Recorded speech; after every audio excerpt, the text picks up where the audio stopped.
अनुष्का, नोएडा की ट्विशा शर्मा, दो अलग अलग शहर, दो अलग अलग बेटियां, दो अलग अलग कहानियां, लेकिन दर्द एक ही है।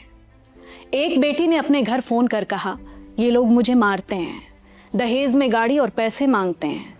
दूसरी ने भी अपने करीबियों को बताया था कि वो खुश नहीं है, उसे परेशान किया जा रहा है। दोनों ने मदद मांगी, दोनों ने अपने दर्द की खबर अपने घर तक पहुंचाई, लेकिन आज दोनों हमारे बीच नहीं है। एक तीसरी मंजिल से गिरकर मर गई, दूसरी की मौत भी सवालों के घेरे में है।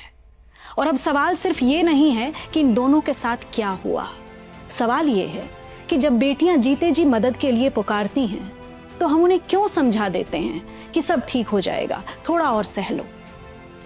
एक दिन मैं जावेद अख्तर साहब को सुन रही थी। उन्होंने बड़े अच्छे तरीके से बहुत जरूरी बात समझाई। उन्होंने बताया कि चीन में एक डिश होती है, उसमें जैसे ही अंडे से चूजा निकलता है उसे लकड़ी के एक छोटे से बॉक्स में बैठा देते हैं, फिर उसे खूब मेवा खिलाते हैं। चूजा बड़ा होने लगता है, फिर उसे थोड़े और बड़े बॉक्स में डाल देते हैं, फिर मेवा खिलाते हैं, फिर वो जब उसमें भी फंसने लगता है तो थोड़े और बड़े बॉक्स में डाल देते हैं। ऐसा करते करते वो पूरा मोटा ताजा चिकन बन जाता है। लेकिन उसने जिंदगी में कभी मूव नहीं किया, कभी अपने पैरों पर खड़ा होना नहीं सीखा। और जब उसे पकाया जाता है तो कहते हैं कि उसमें हड्डियां ही नहीं होती। This is how we bring up our daughters. और सच में हम अपनी बेटियों की हड्डियां बनने ही नहीं देते। हम उन्हें इतना बचा कर रखते हैं, इतना डरा कर रखते हैं कि वो अंदर से मजबूत बन ही नहीं पाती।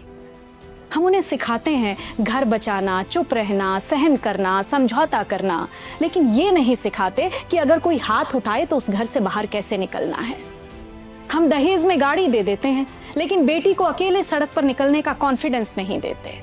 उसे लाखों का सामान दे देते हैं, लेकिन ये भरोसा नहीं देते कि अगर तुम्हारे साथ गलत हुआ तो ये घर हमेशा तुम्हारा है।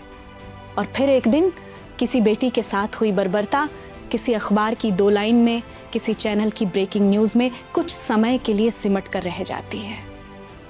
लेकिन याद रखिए, बेटियां कांच नहीं होती जिन्हें बस संभाल कर रखा जाए। उन्हें मजबूत बनाना पड़ता है। उन्हें कमाना सिखाइए, उन्हें ना कहना सिखाइए, अकेले सफर करना सिखाइए, डर के खिलाफ खड़ा होना सिखाइए।